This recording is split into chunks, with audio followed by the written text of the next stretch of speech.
Hi everyone. Today we are going to use the sum and difference formula to solve this problem.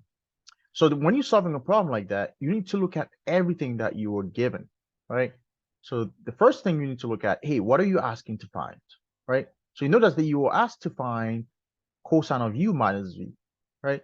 So you know the formula to find cosine of u minus v is cosine of u and then cosine of v and then plus sine of u and then sine of v, right?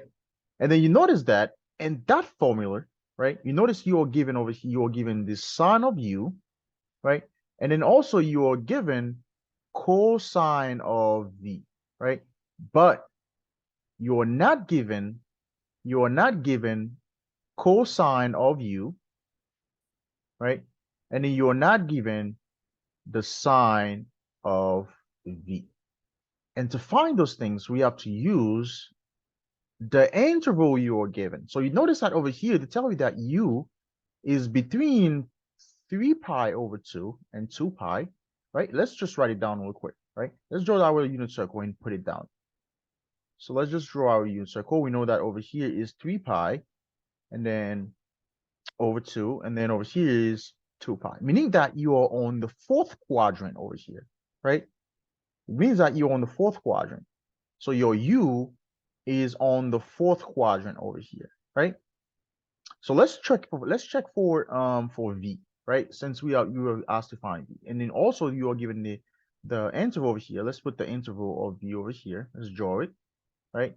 So which is pi over 2 and then 0, meaning that you're in the first quadrant over here, right? So this is your u, your v, sorry, right? And then you know that sine of u, you know the sine of u is equal to opposite, right? It's opposite over hypotenuse, right? Hypotenuse. And you know that cosine is equal to cosine is equal to adjacent, right? Adjacent over hypotenuse, right? So you know those two things. So we can go ahead now and draw the triangle here, right? You can go ahead and draw the triangle to find our cosine of u, right? So we know the sine of u is what? Is hypotenuse, which is our hypotenuse is 4. And we know that our adjacent side is going to be minus 3, right? Because it's on the y-axis over here, which is 3, right? And then we do not know, right? And we do not know the adjacent side. Remember, remember cosine is adjacent over hypotenuse, right? So we say cosine over here, cosine over u is going to be adjacent over hypotenuse, right? Adjacent over hypotenuse. Since we already know our hypotenuse is 4, so we need to find the adjacent side. And the way we find the adjacent side is using the Pythagorean theorem, which is 4 squared, right? Plus, let's use x as adjacent side. X squared equals to, I'm sorry, it's 3, right? It's 3, which is the opposite side, and then equals to 4, right? Which is equal to the hypotenuse. Right? So it's going to be 9 plus x squared equals to 16, which is x is equal to the square root of 7. Subtract 9 from both sides, and 16 minus 9 is 7, and then the square root of 7, right? We can say plus or minus the square root of 7, since we already know that it has to be positive here. So we can just go ahead and write down positive square root of 7, right? So from there, we can easily write down here, since we already know the adjacent side, we can go ahead and remove this over here, and then replace the adjacent side by its value, which is the square root of 7, right? So we didn't know find cosine of u.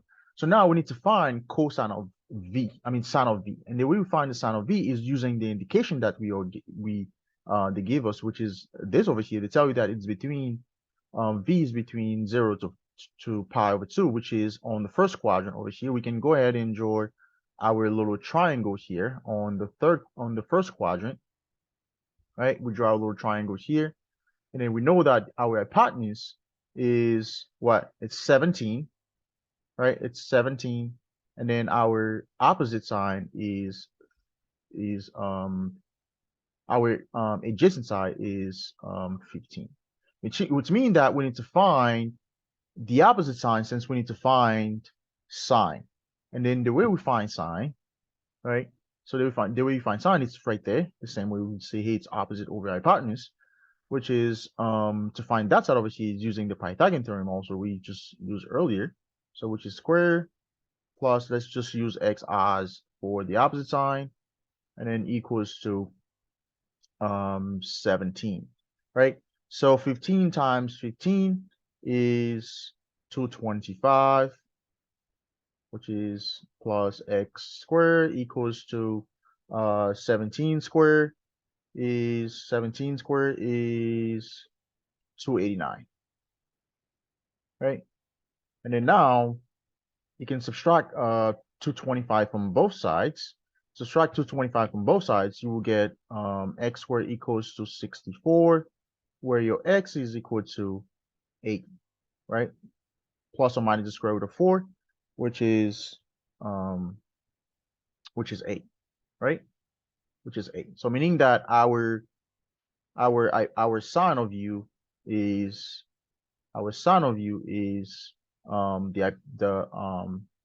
the opposite sign, which is 8 over 17, right? So now we have all the ingredients that we need. So now we can go ahead and find cosine of u minus v, right?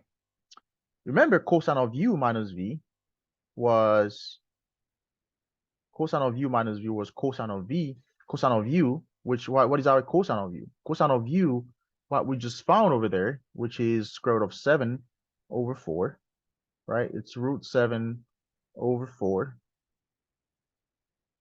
And then cosine of v, which were given to us, right? Which is 15 over 17, right? Over 17. And then plus sine of u, which was given to us, which is minus 3. Sine of u, which is minus 3 over 4. And then the sine of v, which we found over there, which was 8 over 17. 8 over 17, right? And now we can use multiplication over here, which is going to be the square root of 15, square root of 7 over 4 times 17, which is 68. And then plus, right? Then since there's a minus sign over here, let's do everything in the transfer, which is 24, and over 68, right? Over 68. Since they have the same denominator, we can put everything in the same, we can put the same common denominator here would be 68, and then we add the top, which is 15 root 7, right? Plus times minus is minus, and then 24. And then that's the solution. Thank you for watching.